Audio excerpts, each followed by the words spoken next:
जोहार गे गाते को चेद लेका मेनाग पेया आशा करी मज गे मेनाग पेया। तेहेन दो आले हॉस्टेल ले उतुईदा जेल पेंयाज आलू टमेटो को जतो गेद काते रेडी हुई आकाना। हिटार रे प्रचुर परिमाण लाइन ताहे काना। आडी घड़िक पर गे हिटार फाँका ले नाम केदा। तारपर हॉय इसिन ले आरम्भ केदा। और हें जेल उतु रेयाग कारण दो हुयुग काना इरेन बारिया रूममेट क्लियरेंस किन हताव कादा। उनकिन दो आदो ओड़ाग किन चालागा। ओना खातिर गे जेल उतु रेयाग प्लान हुई लेना। आले रांधुनी चटपट करे आलुई भाजी तालिया। ओयो इनो भिडियो नेल काते तो जेल उतु दो ट्राई आलो भेजा। आले एतो परिमाण गल्प रे छुड़ियोला जे सासामरी को बांग एम काते गे जेल कुड़ाई ले एम सार कादा।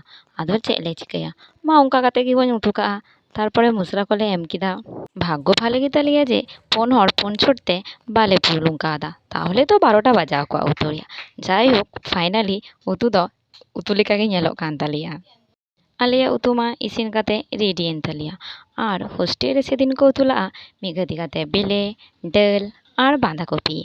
हॉस्टेल रेयाग दाका उतु सम्पर्के दो नेक्स्ट कोनो भिडियो रिन लैया पेया।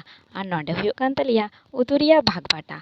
और हॉय सादा जामा हर दो हुयुग कान तालिया आले रांधुनी। जाई होक करे फाइनाली भाले गे उतु दाका लागा। मा ताहले गाते को नोंडे गे भिडियो दोई मुचाद एदा। टाटा।